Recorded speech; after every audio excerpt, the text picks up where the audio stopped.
What is the most practical rifle? That's a tough call. Let's look at that together today. How often it's referred to as going down a rabbit hole. This is a little bigger than that. So grab your headlamps and let's go spelunking into the deep dark cave that is, what is the most practical rifle today? On Gunfighter Life, the podcast where we talk about gunfighting the right way.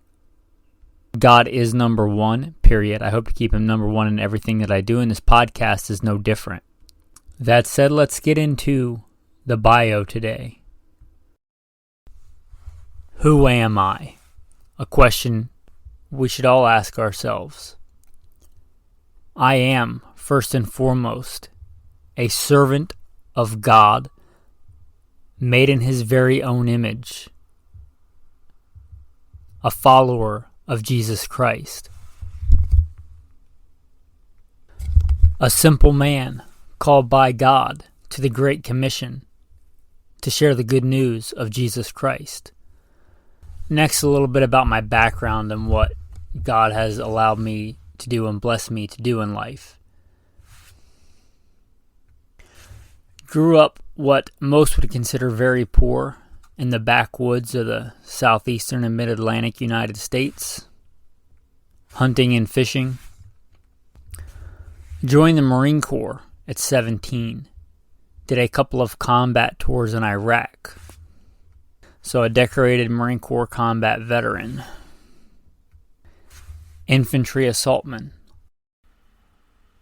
After the combat tours, I was an urban warfare instructor for the United States Marine Corps under Mojave Viper. I also served in the U.S. Army, both full-time and part-time National Guard. Also a veteran of law enforcement.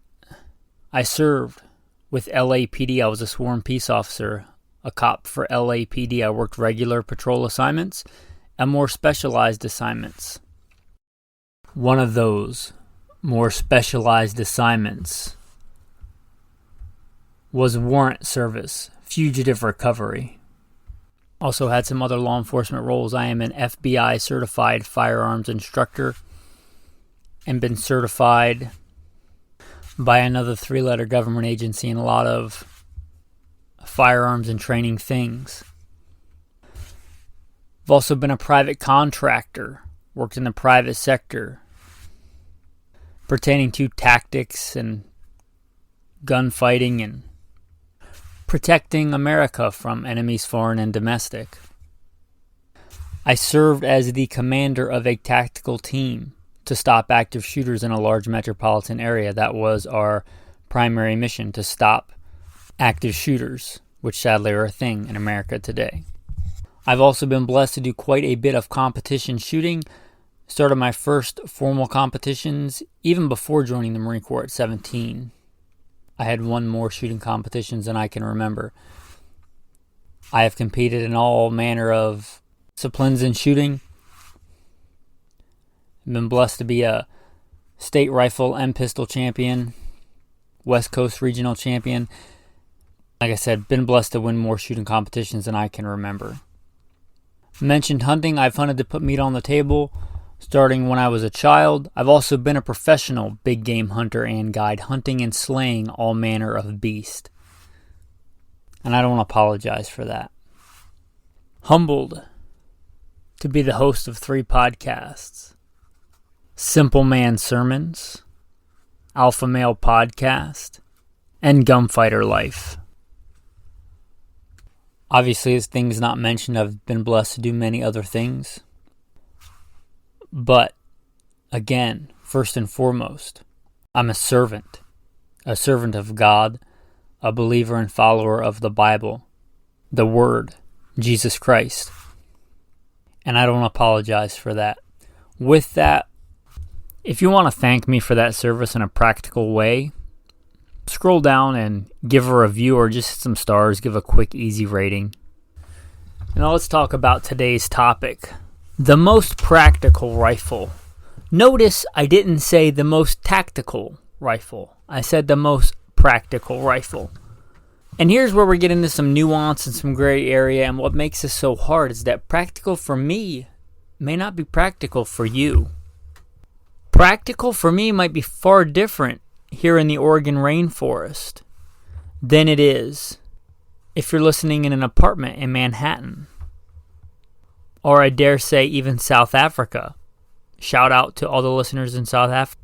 I appreciate you wherever you're listening from. The most practical rifle. This is not your Red Dawn rifle, as that is not the most practical scenario. I cannot recall the last time I peed my radiator. As much as I like that movie, this is not your Red Dawn rifle. This is not your one rifle to rule them all. I like that thought experiment. I really do. I like putting myself in those mental gymnastics to see what it would be. If I only had to pick one, I know what my answer would be. This is not that episode. As a patron pointed out to me, and if you don't know, we have these kind of discussions all the time on Patreon. If you want to be part of the tribe, the inner circle, we don't just talk about gun stuff, so we talk about more important stuff. But we do talk a lot about guns, as you can imagine. We're gun guys. If you want to be a part of that chat, you can sign up on Patreon, get there via Good Shepherd Training, or hit the link. Anyway, one of the patrons wisely pointed out to me that the heading for the hills and grabbing your one long gun is not the most likely scenario. And I agree, it's not. I'm not saying it's impossible, especially for me who has done that before and is hoping to do that again if I can get caught up on podcasts voluntarily. Literally heading out into the wilderness, the rainforest, millions of acres of forest and streams. As today is the opening day for some what I would consider dangerous game in this area. Mountain lion and bear. I'll do that kind of thing voluntarily, but it's probably not the most likely. I'm not saying you shouldn't plan for it or be prepared for it, but that's not the scope of today's discussion. That is not the scenario that we're in. What's the most practical rifle? And I am bless you for my background. Also, I think except for 2 states, I've been to all 50 states. So I have a decent understanding of different environments. I grew up as a poor boy in the southeastern United States, hunting and fishing a lot for the younger years of my life. Probably wouldn't fly today, but some good parenting was giving me a rifle and sending me out in the woods and say, hey, bring back dinner. I've also lived in New England. I've also lived in many states in the West.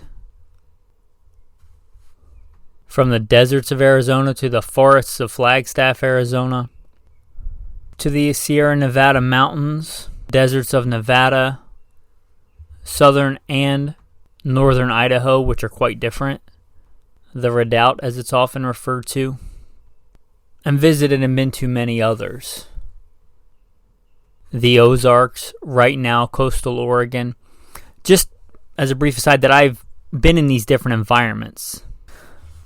I've been blessed to have a number of different jobs. Now I realize that most of you are not professional hunters, not professional big game hunters or guides as I have been in the past, or the commander of tactical teams, or perhaps corporate management for a multi-billion-dollar company. I've been blessed to do those things, to have a different background, and perhaps I can bring that in today on the discussion of the most practical rifle. I think we should start, as I like history, and I think we should glean from it as much as we can. What was kind of the most practical rifle of days of yore? And I would say, for a big chunk of this country's history, what we think of as the nostalgia, the good old days, it was a lever-action rifle. Now, prior to that, it was a muzzle loader, but let's not get crazy. That's a little antiquated today. The lever-action rifle was what I think of as the first real modern, repeatable, practical rifle. And by practical, I mean 2 things. Being able to defend oneself and defend others from being the victim of violent crime. And being able to feed one's self. We see this as a common theme going back to the American West. That's 2 things that they had to do. whether it was a cowboy defending from cattle rustlers or a pioneer defending himself from savage Indians. You may take offense to that term, but I don't. There was savagery on both sides of that conflict. I recently read, thanks to one of the patrons, again talking about the Patreon chat, Empire of the Summer Moon, where it talks about our war with the Comanche. And we did some heinous, brutal things. And by we, I mean the European settlers, which didn't include me because my mom came here from Italy when she was 5, and I believe my grandfather came here on my father's side. My ancestors weren't even here. But there was savagery on both sides. The Indians certainly were savage, catching the white settlers and doing things like cutting their feet off and making them walk around for entertainment was one of the things the Indians did in that book. Also killing young infants by dragging them around. Not to mention the horrific things done to women, both young and old. I won't get into that. But there was savagery on both sides. The men going into that environment needed protection from that. They also needed to feed themselves. Now, they often took rations and things like that, but they often needed to feed themselves as well. What we think of as kind of an iconic part of the American West, that lever action rifle, because it was good for that. It was good for both. It was used to great effect for both. Now, this come a little bit afterwards, but it's still in that same vein. I'm not sure of the exact year, but the late 1800s, lever actions were already in common use. There were a few different models. They were a thing. And then in the late 1800s, 1890s of one year or another, the 30-30 came out. And I think the 30-30 is one of the first modern cartridges. People may disagree, but I would consider it the first intermediate cartridge. And I would consider a lever action 30-30 perhaps the first assault rifle. I know people might disagree with that. But if you look at the amount of firepower and the range that rifle offers, it really was a giant leap forward. You look at that compared to, the front-loading muskets of the Civil Wars that was just a few decades earlier. I would submit to you that a lever action 30-30 was perhaps the first real practical rifle with a good rate of fire and a good ability to defend oneself from violent crime and put meat on the table. Now, there were certainly others before that you could argue were good. The 30-30 is still being used today to put food on the table and put animals in the dirt, and has been. Yeah, somebody may still hunt with a 44 Henry or something, but it's really obscure and they're doing it for the experience. Plenty of practical people from New England to Idaho, I believe, still go out with 30-30 lever actions and take game. It's still a viable cartridge today. Whatever the politicians might have you believe, the .223, the .556, the AR, the assault rifle, the 30-30 is far more powerful than a .556 round. And although I wouldn't want to go in a gunfight with a 30-30 lever action versus somebody with an M4 carbine, I certainly wouldn't consider one or the other a foregone conclusion if one has good fundamentals of marksmanship, bravery, and fortitude. Again, one is not so far behind as to call it a foregone conclusion. So I'd submit that is probably the first practical rifle. Is it still practical today? I'd say you're kind of behind the curve. I'd say we can do better. It may be a good choice if you live in a state that restricts your rights back to the technology of the 1800s. You can't have a modern, box magazine fed repeating rifle. If your place that you choose to stay in literally keeps you back to 1800s technology in the area of firearms, then yeah, it might still be practical. Or if it's what you have, you inherited it. Yeah, train with it, practice with it. It's still decent, but I think we can get more practical and better because of two areas. The rifle itself is, and the cartridge is still very good and very capable, but I think semi-automatic is better. I think semi-automatics have gotten to the point of accuracy where some people may disagree with this when I talk about one of the other categories. But I think semi-auto is the way to go. Semi-auto has a lot of advantages. Speed is fine, but accuracy is final. But speed is still fine, and semi-autos are fast. Semi-autos also allow you to shoot the gun one-handed if needed. This is gunfighter life. It is not uncommon in a gunfight, even if you're the good guy, to get shot. I have a bullet hanging out my leg right now. Getting shot in an appendage is not unheard of. Being able to shoot that gun with either arm, with one arm, that's a real thing. That really happens. Look at, I believe it was the FBI famous 1980s shootout, where the 40 Smith & Wesson kind of delineated from that incident. Or perhaps it was the Newhall shootout. I don't remember. Both of those are iconic. But in one, the man had to shoot his shotgun one-handed. Try running a bolt gun with one arm, or a lever action with one arm. I'm not saying you can't do it. It sure looked cool in Terminator 2 with the lever action shotgun, but it's not practical, and it's not as fast. I think today, with modern semi-autos, that is the way to go. There probably are still a few states that don't let you hunt with semi-autos, and that kind of sucks. I'm going to be honest, but most do. I think for that reason, if you can get a good practical, not the most tactical, I'm not talking, Daniel Defense Mark 18, that's tactical. It's not the most practical. But a good practical semi-auto, I think that's the way to go. The other big advancements, I'd say probably even as important as semi-auto capability or box magazine fed capability, is optics. The ability to mount optics in a decent way. I'm not talking about like an AK where it wasn't designed for optics and you have to do some kind of crazy thing to mount an optic on there and it's on a part that moves or bends or something like that. A good way to mount modern optics. And I'm not hating on the AK. The AK is a fine battlefield rifle, but that's not what we're talking about today. We're talking about a practical rifle. And I think in 2022, even if you have backup iron sights, which I encourage, you should have a way to mount a good modern optic. The Winchester 94 30-30 doesn't really let you do that.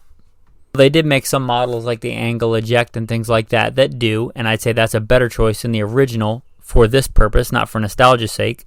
Kind of looks funny to see a Winchester 94 with a scope on it, but if you're looking for practicality and not nostalgia, nostalgity, is that a word? It is now. Just made it up.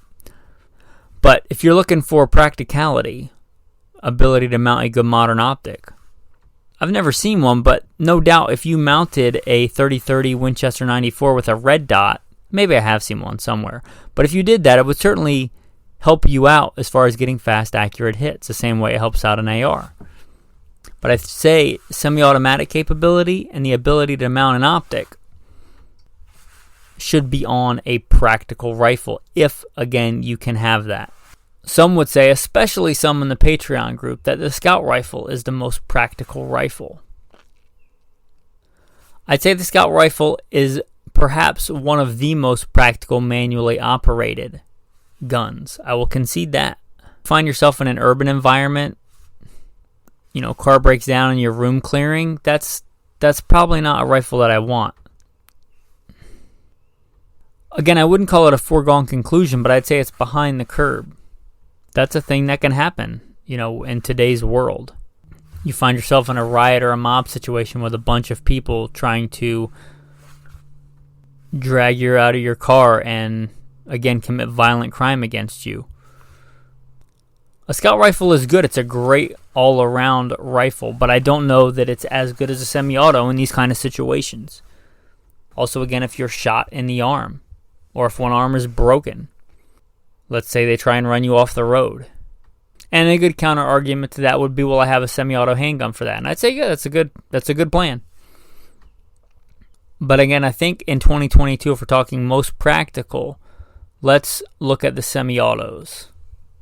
They are plenty accurate enough, I think, to get, hits on medium-sized game or defensive targets out to several hundred meters, several hundred yards, which is the vast majority of any practical situation. Again, this is not a sniper rifle. You can have a hard time in a defense scenario shooting somebody at 500 yards. Is it possible? Is there some scenario you could think of where that is legit?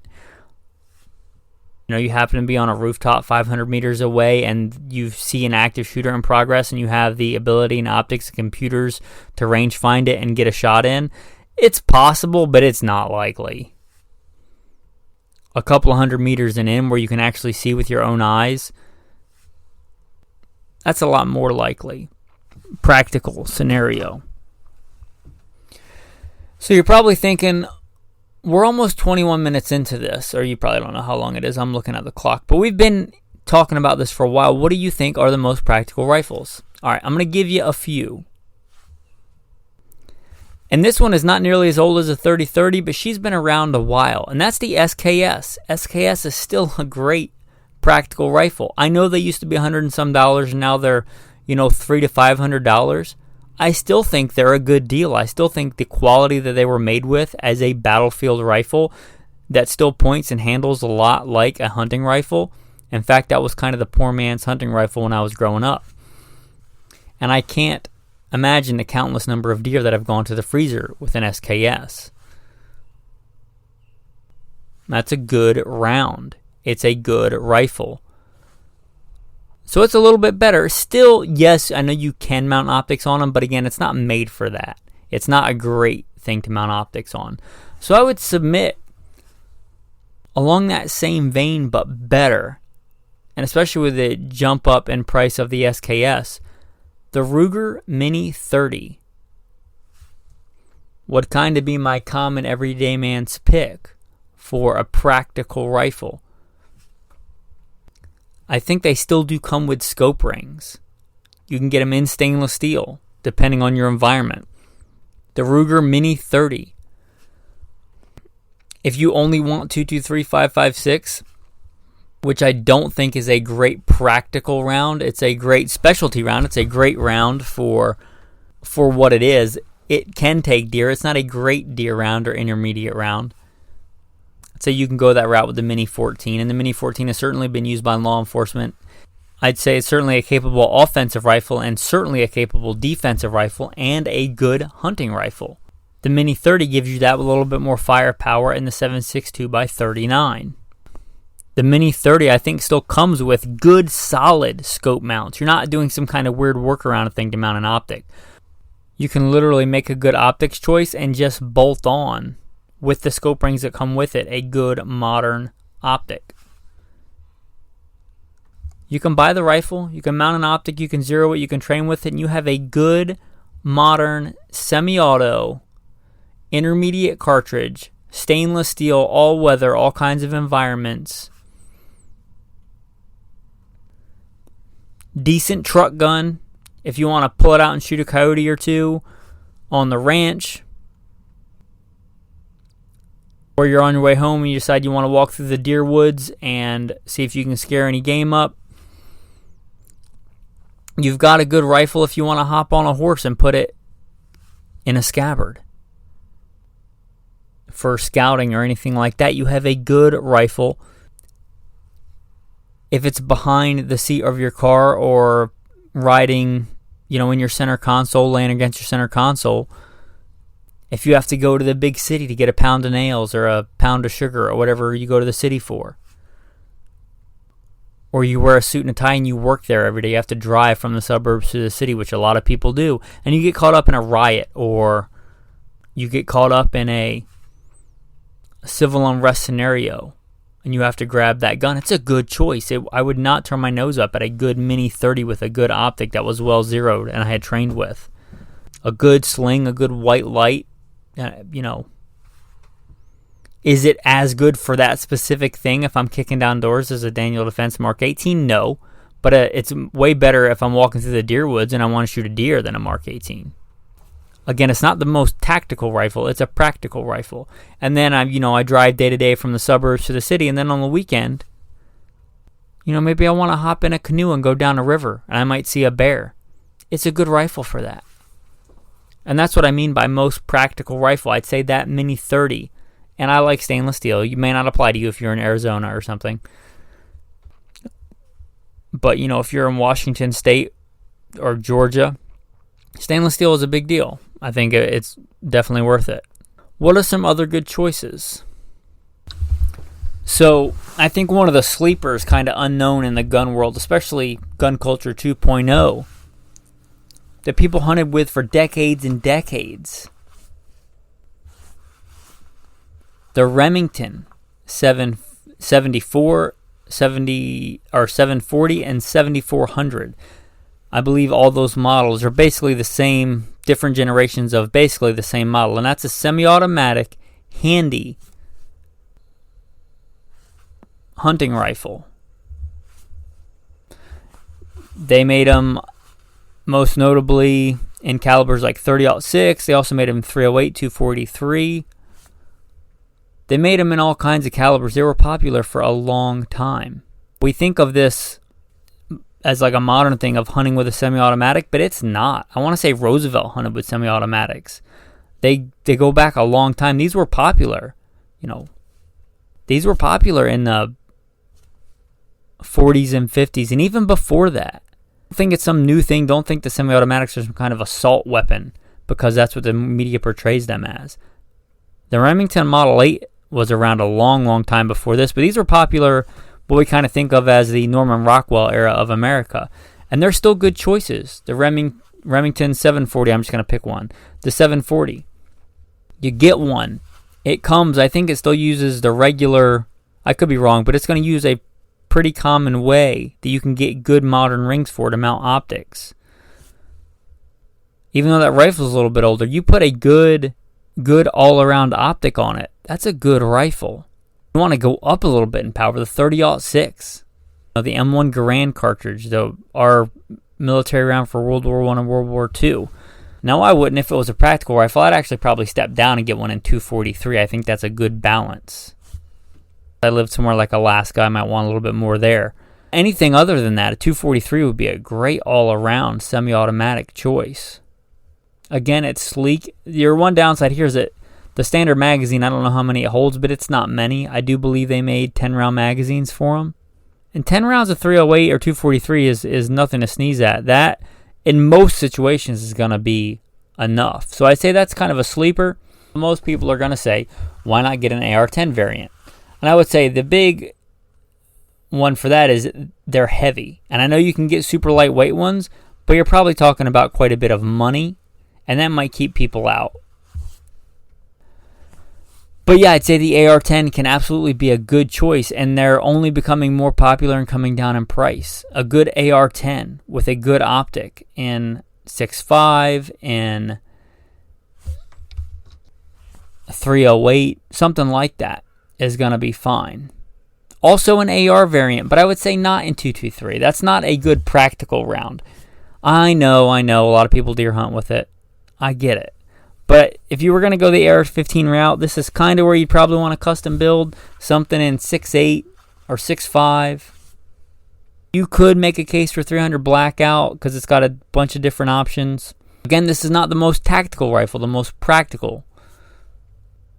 So make sure it's a balance and you don't turn this into some mega war machine. But I'd say that really depends, because you get into the AR-10s and the AR-15 worlds and you can go. They're so customizable. You can literally make a good prairie dog gun out of an AR-15. You can literally make a good door-kicking suppressed gun with an AR-15 platform. So they're so versatile, I can't really pin down, but you should know whether or not it's practical or it's too tactical or it's too heavy. Again, this is not a sniper rifle. This is not a bull-barreled 20-inch stainless steel bull barrel with a 10-power scope. That's not practical. That's practical for prairie dogs, but it's not all around practical. We're not talking about a coyote rifle. Try doing a Mozambique drill at a reasonable distance with a 10-power scope and see how that works out for you. Now I'm going to tell you my choice. You probably know it if you've heard it before. Mine is a Scar 17, and I know they're expensive. I know firsthand they're expensive because it took me years and years of wanting one before I bought it. And I do believe that I sold quite a few rifles to get that rifle. And that would be my one rifle if I had to pick one rifle. I believe I sold a Galil Ace 7.62 39, which was my previous kind of go-to gun. For a truck gun and all-around defense hunting gun. It was kind of my one gun before that. I sold it. I do believe I sold a Beretta over and under shotgun and a lever-action Winchester. I do kind of miss those guns because it's not like I never used them, but I'm not a gun collector. I'm a gunfighter, and I think that Scar 17, I'm happy with it. It is a 308. It has very manageable recoil. It only weighs 7.7 pounds, which is far less than a lot of rifles. It's far less than a lot of hunting rifles. Mine, I only have sample size of 1, but mine is ridiculously accurate, like cloverleaf accurate with box Hornady or box Federal ammunition. It is awesome. I have run it in some hardcore training classes. When I was the commander of a tactical team, it was a go-to designated marksman rifle. It was also a go-to door-kicking, room-clearing rifle. Our primary job was to stop active shooters, and it was often on my back for that role. And it's a good hunting rifle, too. It is a good all-around rifle. Again, it only weighs 7.7 pounds, so it's not prohibitively heavy. A lot of people's bolt-action deer rifles are going to weigh more than that. I would submit that Scar is every bit as accurate as almost all hunting rifles or bolt-action rifles. If you're talking about some crazy bench rest rifle or some crazy high-end rifle that can shoot, quarter minute, yeah, it's not there, but this is not, I didn't say sniper rifle. I've got it mounted with a good power variable optic that doesn't take batteries. It's a Trijicon. It glows day or night. It uses radiation. It's a good practical rifle. That's my choice. Again, that's expensive. I know it's expensive because I wanted one, I want to say, for the better part of a decade before I actually got one. And since my life and other people's lives depended on it, when I was making that big city money and selling some other guns to pay for it, I got one. I'm happy I got it. I'm a blessed man to have it. God has truly blessed me with that gun to be able to have it. That is my one. If that's out of your price range, I get it. The CZ Bren, recently I think the patent expired on the Scar, so the CZ Bren started copying it. And that's not to put CZ down. CZ makes good guns. And the CZ Bren is probably a fine gun. I don't even think it existed when I bought my Scar. I've had it a while. But CZ Bren, if you're looking, if that makes a lot of sense to you, the CZ Brens are not cheap guns, but they're quite a bit cheaper, more affordable than the Scars are. They come with a flat rail on top. They come with rails on the side. Don't go crazy with this. Again, don't turn it into a tactical rifle. Even though I use mine in a tactical role, I may try to get crazy with it. Put a sling on it, put a light on it, and a good optic, and be done with it. I would feel fine. Now, I have specialty hunting rifles. I have my rifle that I use as a professional hunter and guide. I did a whole episode on it called the Guide's Rifle. Now, if I go, elk hunting in Idaho, I'm going to take that rifle. I'm not going to take the Scar 17. But if you said, I'm going to buy you a free tag, but you have to take your Scar, I'd be like, done. And I wouldn't hesitate about it at all. Now, my guide rifle weighs less. It's a bolt action. But the odds of me having to take more than one shot and a follow-up shot just to make sure something's dead, even if the first shot was good, that's what that rifle is for. It's not an all-around rifle. I'd certainly want that as my gun on my center console if I find myself in a civil unrest scenario.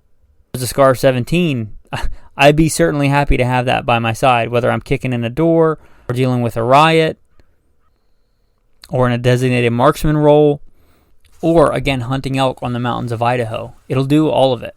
It's a good practical rifle. The CZ Bren, again, would be good. And I wouldn't turn my nose up at a Ruger Mini 30. If we're talking about elk hunting, I'd probably keep the range in and make sure I had the best ammo I could find for that or hand load it. And keep the range in closer if we're talking about elk. But you may live in an area where you can't even hunt elk. Again, any of these good practical rifles, think about it like that. And if you don't have a good practical rifle, I don't have to tell you, if you've lived through the last couple of years, the world can change quite drastically, quite quickly. And I don't know what the future holds. Maybe more stability, maybe more instability. I don't know. But I know as a man, I think you should be able to defend yourself and your neighbor, and you should be able to put food on the table for you and your family. So take a look at a practical rifle. Anyway, I hope that you liked this episode of Gunfighter Life. If you did like it, and you want more and you want to be part of this tribe, consider joining on Patreon. That's all I'll say about that. As a thanks for listening, I'll throw in a tactical tip. If you got a good practical rifle, you're probably going to have a sling. I would say, if you can, get that sling in something other than black for this reason. Something I like to do is write a Bible verse on my sling, which you may or may not choose to do. And I also like to write the dope down, meaning the settings of my rifle. I write it on that sling. Like my Scar 17 has a tan sling, or desert sand, whatever you want to call it. Coyote, whatever tactical name you want to give it. It's a light brown sling. I take my tactical Sharpie and I write on there, zeroed, BZO, battle site 0 at 50 meters, and then on again. It's dead on at 50 and it's dead on again at 225. I have a point blank range on a man-sized target anywhere from 0 meters to about 275 meters with that rifle. I write that dope on there with what ammo, with what grain weight. I have that on there. If I want to take a more precise shot, I might have more precise dope written on there. Like it's an inch and it's 1.75 inches high at 100 yards. I'll have that written on the sling. Anyway, that's your tactical tip for the day. Get a gunsling that's not black. Write your dope on it. Dope just means a rifle settings. It's sighting in information. Another way you can do this, not uncommon, doesn't work real well on my Scar because of the stock configuration, but on a more traditional stock, take one of those Write in the Rain notebooks, which you probably should have if you're in this kind of community, in this kind of world, the Write in the Rain notebooks. Or just take an index card and laminate it, but write your dope on there and literally tape it to the stock of your rifle. This is not a Barbie doll. It's there to be used. Write your shot information on that card and tape it to the stock of your rifle. It's another way to do the same thing. I like the sling because it's on there anyway. It's not going to get torn off. But either way will work. If one doesn't work for you, the other probably will. With that, the tactical verse of the day. So, what do I often write on my gunslings, my gun holsters, stuff like that? Tactical verse. There's a couple of go-tos, and I'll use those as tactical verses of the day. Psalm 144. Blessed be the Lord my rock, who trains my hands for war and my fingers for battle. It's pretty fitting. Now, Psalm 91 is long, but you can pick a couple of your favorite refrains, favorite sentences from Psalm 91. I shall not be afraid of the terror by night, nor the arrow that flies by day, nor the pestilence that walks in darkness, nor the destruction that lays waste at noonday. 1,000 may fall at my side, 10,000 at my right hand, but it shall not come near me. That's just one small part of Psalm 91. If you don't know that psalm, I'd encourage you to read it and hopefully memorize it. How about Joshua chapter 1? There's a lot of good sentences in there too. No man shall be able to stand before me all the days of my life. Or a classic, be strong and of good courage.